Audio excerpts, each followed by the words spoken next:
মানুষ চিরকাল বড় মানুষ হয়ে উঠতে চায়, সবসময় সেই নিয়ে কল্পনা করে। কিন্তু প্রশ্ন হলো এটাই যে মানুষ বড় কখন হতে পারে? যখন সে ধনী হয়ে ওঠে, নাকি যখন তার কাছে সম্মান থাকে, নাকি যখন রূপবান হয় বা অধিক শক্তিশালী হয়? মানুষ বড় মানুষ তখনই হতে পারে যখন বিপদের সময় সে অন্য কোনো মানুষের পাশে এসে দাঁড়ায়। তাই সর্বপ্রথম এইটা শিখুন। হয়তো এই জন্যই হনুমান শ্রীরামের কাছে এতটা বড়, আর হয়তো এই জন্যই বলরাম দাদা আমার কাছে এত বড়। যদি আপনিও জীবনে বড় হয়ে উঠতে চান, তাহলে কারোর সাথে তার দুঃখের সময়, তার সংকটের সময় তাকে সঙ্গ দিন আর পাশে এসে দাঁড়ান। এই মন প্রসন্ন হয়ে বলবে, রাধা রাধা। জীবনে সবথেকে বেশি গুরুত্বপূর্ণ বস্তু কি? বাড়ি, বাহন, সোনা, ধন? যদি আমি সত্যি বলি, তাহলে জীবনে সবথেকে বেশি গুরুত্বপূর্ণ বস্তু কোনো বস্তুই নয়।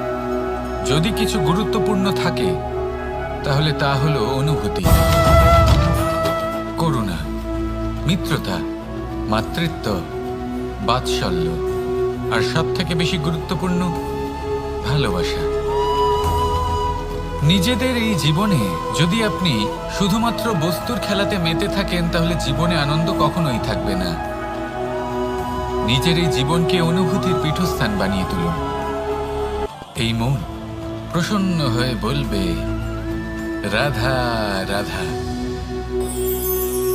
যখনই কোনো ঘূর্ণিঝড় আসে, কোনো প্রলয়ে আসে, তখন দেখবেন তা কত বৃহৎ প্রভাব ফেলে, কত বড় বিনাশ ঘটায়, বিধ্বংস সৃষ্টি করে।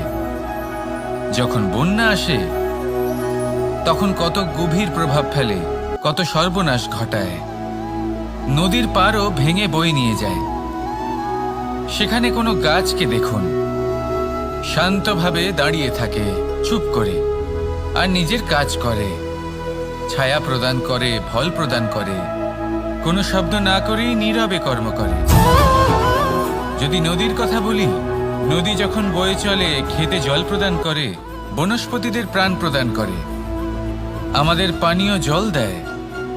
এত মহান কাজ করে কোনো শব্দ না করে, নীরবতার সাথে। এ হলো এক শিক্ষা যে এই সংসারে যারাই মহান কর্ম করেন, তারাই নীরব থেকে সেই কর্ম করতে থাকেন। কারণ ওনারা জানেন যে গুরুত্বপূর্ণ প্রচার নয়, বরং কর্ম। আর যারা রুদ্রের সাথে থাকেন, কোলাহল করেন, তারা শুধুমাত্র ধ্বংসই করেন। এবার আপনি মৌন থেকে শুধুমাত্র কর্ম করে মহান হতে চান, নাকি রুদ্রের সাথে থেকে বিধ্বংস ঘটাতে চান? সিদ্ধান্ত আপনারই। আসুন আর আমার সাথে ভালোবেসে বলুন, রাধা রাধা। আপনি জীবনে কি হবেন, সেটা আপনার পরিশ্রম, আপনার নিরন্তর প্রয়াস আর আপনার নির্বাচিত দিশার উপর নির্ভর করে না।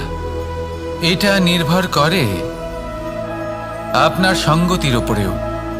এই সঙ্গতি যা হলো অত্যন্ত গুরুত্বপূর্ণ। প্রকৃতিও আমাদের এটাই শেখায় বিভিন্ন উদাহরণ দিয়ে।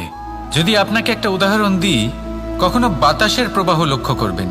এই বাতাসের প্রবাহ যখন কোনো পুষ্পকে স্পর্শ করে, সেও সুগন্ধে পরিপূর্ণ হয়ে যায়। এই বাতাসের প্রবাহ যখন কোনো নালীর উপর দিয়ে প্রবাহিত হয়, তখন সেও সুগন্ধহীন হয়ে যায়। এ সঙ্গতির প্রভাব যা মানুষকে কোথা থেকে কোথায় নিয়ে যেতে পারে, আপনি জানতেও পারবেন না। এ হলো সঙ্গতির প্রভাব, যেখানে চানার সাথে গুড়ও মিশে যেতে পারে। এ হলো সঙ্গতিরই প্রভাব, যেখানে একটা সাধারণ পাথর স্বর্ণের সাথে মিশে গিয়ে একটা রত্নে পরিণত হতে পারে। তাই এই সঙ্গতির বিষয়ে বিশেষ খেয়াল রাখবেন। আপনি কার সাথে মিশছেন, কি বলছেন, কি শিখছেন, আপনার অস্তিত্বের উপর তাদের কি প্রভাব পড়ছে, সব লক্ষ্য করবেন। শ্রীরামকে জিজ্ঞেস আমার সাথে ভালোবেসে বললেন, ওনার জন্য সৌন্দর্যের পরিভাষা হলো হনুমান। ভাঙা হানু, ফুলে যাওয়া মুখ, দেখতে গেলে উনি বানর, লম্বা লেজ, এত নিরীহ যে ওনাকে অমূল্য মালা দিলে সেটা ছিঁড়ে তার ভেতরে শ্রীরামকে খুঁজছিলেন। কিন্তু ওনার ভাবনা কত সুন্দর।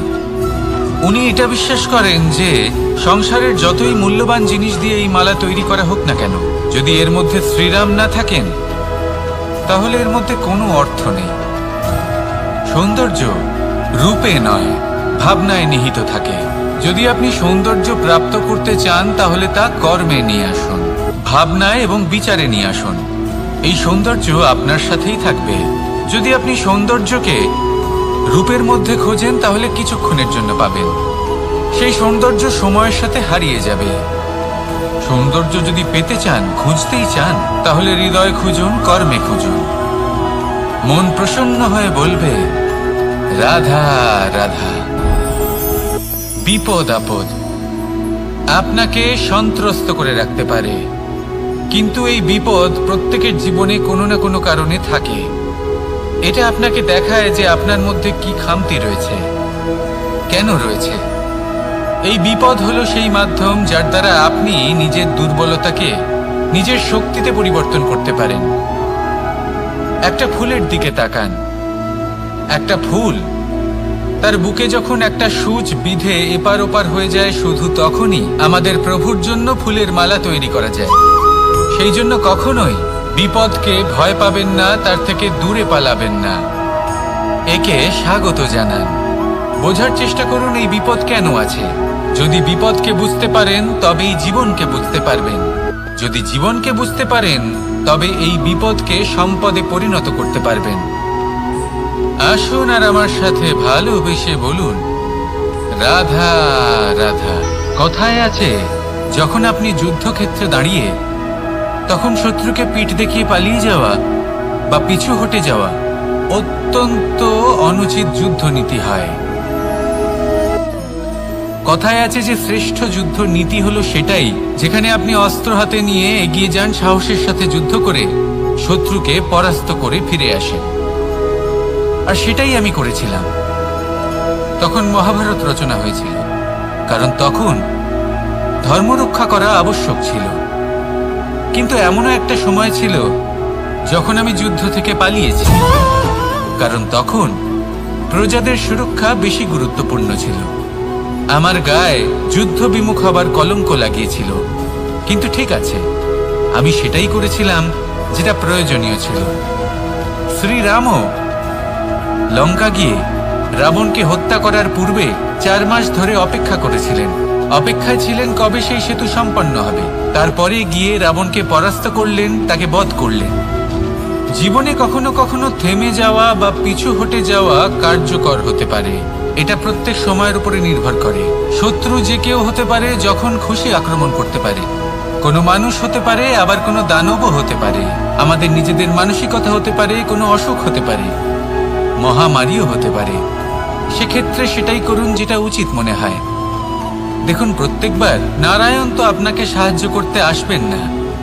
অনেক সময় মানুষকে নিজেকেই সেই বাধার সম্মুখীন হয়ে তাকে পরাস্ত করতে হয়। আর এমনিতেও কথায় আছে যে প্রত্যেক নরের মধ্যে নারায়ণ আছেন।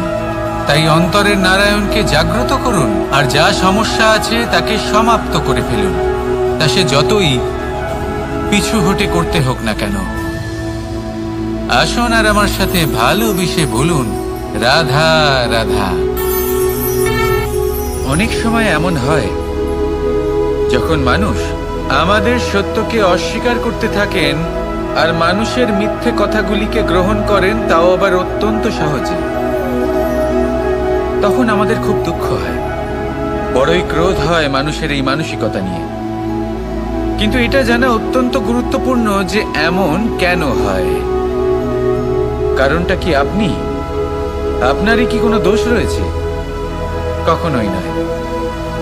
কারণ হলো এটা যে এই যে সত্য, এই সত্যের মূল্য অত্যন্ত অধিক। এতটাই অধিক যে অনেক সময় অনেক ধনী ব্যক্তিও এর মূল্য মেটাতে পারেন না। সেখানেই যদি মিথ্যের কথা বলি তাহলে এর মূল্য অত্যন্ত কম। অত্যন্ত সহজে এই মিথ্যে সবার মধ্যে বিক্রি হয়। সত্যি বলতে এটা ভাবা আপনার কর্ম নয় যে লোকে কেন আপনাকে বুঝতেই পারেন না, আপনার সত্য কেন বুঝতে পারেন না। আপনার কর্ম হলো আপনার সত্যের সাথে দাঁড়িয়ে থাকা, সেই সত্যের সাথে চলতে থাকা। কারণ সত্য তার কাছেই আসবে যে সত্যকে খুঁজে নিতে চায়। নয়তো বেশিরভাগ মানুষ মিথ্যেকে নিয়েই প্রসন্ন রয়েছে। আপনি সত্যের সাথে কর্মের পথে অগ্রসর হতে থাকুন। সত্য বেশি দিন লুকোনো থাকে না। সংসারের সম্মুখে এটা অবশ্যই একদিন আসবে, কিন্তু তখনও সেটা মানুষের ওপর সে বিশ্বাস করবে কি করবে না। আপনি কর্ম করতে থাকুন আর আমার সাথে ভালোবেসে বলুন, রাধা রাধা। ব্যায়াম, এই শব্দ আমরা সকলে শুনেছি, আর এটা সারা জীবন আমাদের সাথেই থাকে কোনো না কোনো রূপে। যখন আমরা জন্মগ্রহণ করি, চলতে শিখি, প্রথমে আমরা হামাগুড়ি দিয়ে চলি, পরে চলতে চেষ্টা করি কিন্তু পড়ে যাই। তখন আমাদের বাড়ির গুরুজনেরা আমাদের আটকান না। ওনারা মনে করেন এইভাবেই আমাদের সন্তান চলতে শিখবে, এইভাবেই তার পা আরো মজবুত হবে, যা অত্যন্ত গুরুত্বপূর্ণ। এইবার জীবনকালে যতই আমরা এগোতে থাকি, এই ব্যায়াম বিভিন্ন রূপে আমাদের সাথেই থাকে। কিন্তু আপনি কি জানেন যে এই ব্যায়ামের তাৎপর্য আসলে কি? আপনি কি জানেন এই ব্যায়ামের মর্ম আসলে কি? যখনই আমরা এই ব্যায়াম করি, আমাদের শরীরের মাংসপেশি ক্ষয় হয়। প্রথমে তা ক্ষয় হয়, তারপর আবার তা নির্মিত হয়। আরো শ্রেষ্ঠ, আরো শক্তিশালী মাংসপেশি আমরা লাভ করি। অর্থাৎ এই ব্যায়াম হলো সৃজনের বিজ্ঞান। এই ব্যায়াম আমাদের জন্য অত্যন্ত আবশ্যক।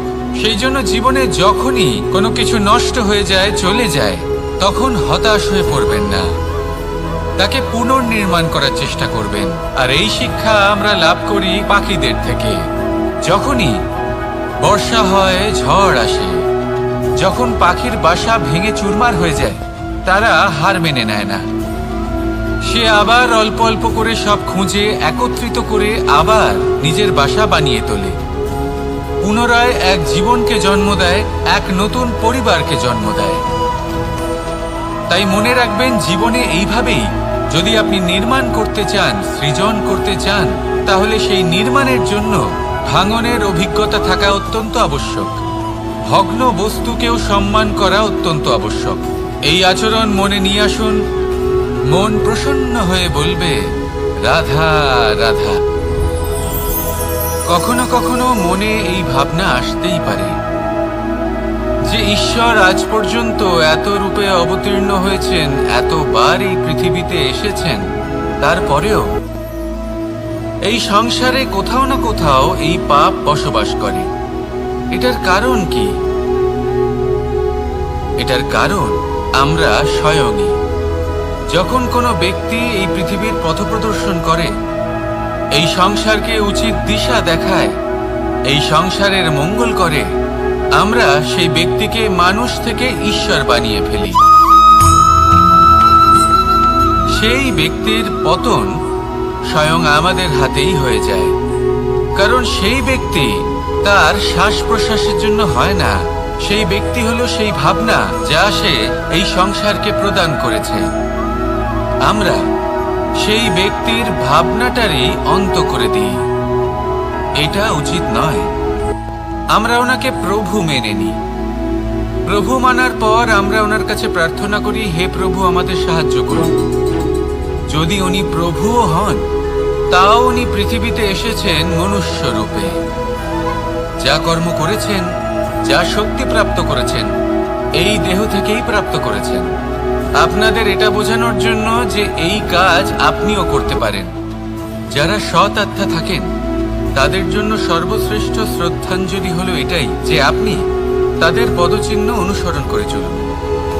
না ওনাদের স্মরণে থাকুন, না পুষ্পের মালা ওনাদের চরণে রাখুন, বরং তাদের ভাবনাকে অনুসরণ করে সেই ভাবনা নিয়ে এগিয়ে চলুন। এটা না শুধু আপনার জন্য, বরং সমগ্র সংসারের জন্য লাভদায়ক। তাহলে এটাই করুন আর আমার সাথে ভালোবেসে বলুন, রাধা রাধা। মানুষ সত্যের সাথে অবগত হবার জন্য ব্যাকুল হয়ে থাকে, চিরকাল চেষ্টা করতে থাকে। জন্ম থেকেই তার মনে এই ইচ্ছে জাগ্রত হয় সত্যিটা কি সেটা জানতে।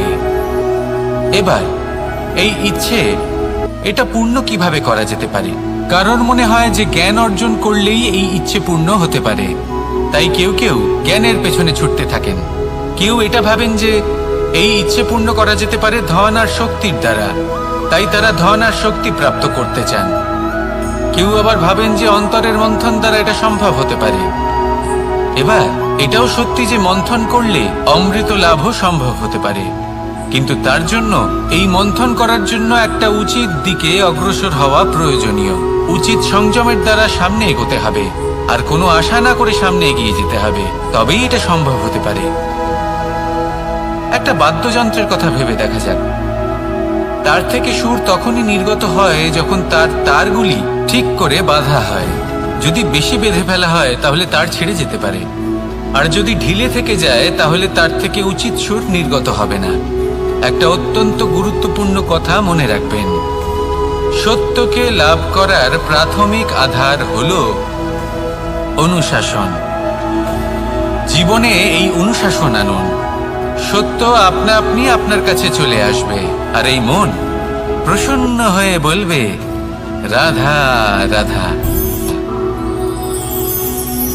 মানুষ ছোট হোক বা বড়, রাজা হোক বা দরিদ্র, সমস্ত মানুষের মধ্যে একটা সামঞ্জস্য থাকে। সমস্ত মানুষের কাছে তার প্রশংসা অত্যন্ত গুরুত্বপূর্ণ। সে খুবই প্রসন্ন হয় যদি আপনি তার প্রশংসা করেন, কিন্তু আপনি যদি তাকে এটা বলেন যে এটা তোমার ভুল ছিল, তোমার কিছু খামতি ছিল, তখন সেটা সে মানতে রাজিই থাকে না।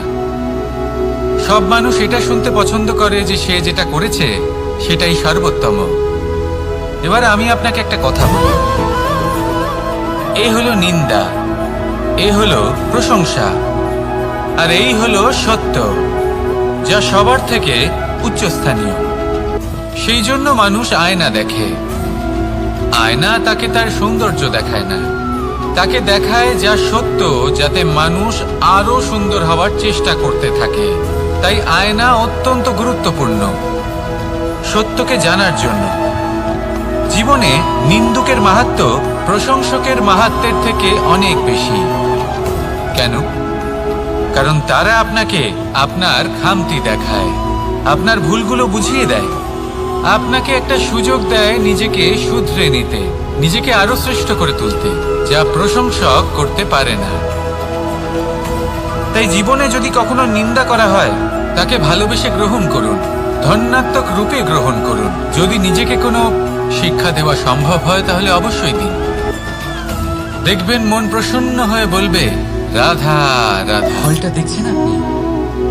এটা সেই ফল যেটা গাছের সবচেয়ে উঁচু ডালে পাওয়া যায়, কিন্তু যখন এটা খসে পড়ে তখন এটা আকাশের দিকে যায় না যা ওপরে আছে, সে যায় সেই ভূমির দিকে যে নিচ থেকে তার দিকে তাকিয়ে থাকে। কেন? কারণ এই ফলের নিজের উচ্চতার ধারণা মাটির থেকে নিজের দূরত্ব দেখে হয়। এই ব্যাপারটাই আমাদের মানুষের জন্যও খাটে। যদি আপনি সম্পন্ন হন তাহলে তাদের সাহায্য অবশ্যই করবেন যাদের সামর্থ্য আপনার থেকে কম, যাদের সাহায্যের অত্যন্ত প্রয়োজন। আপনার সামর্থ্য বেশি কারণ তাদের আপনার থেকে সামর্থ্য কম।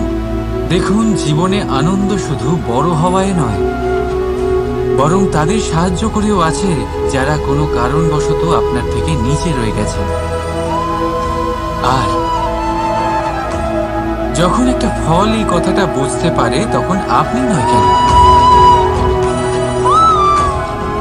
রাধা রাধা। সময় বড়ই বিচিত্র অনুভব দেয়। যখন অপেক্ষা করছেন তখন অনেক লম্বা হয়ে যায়। প্রতিটা মুহূর্ত একটা গোটা দিনের মতো মনে হয়। ঠিক সেইভাবেই যদি কোথাও যেতে দেরি হয় তখন সময় দৌড়তে থাকে, প্রসন্নতায় বয়ে যায় আর নিরাশায় থমকে যায়।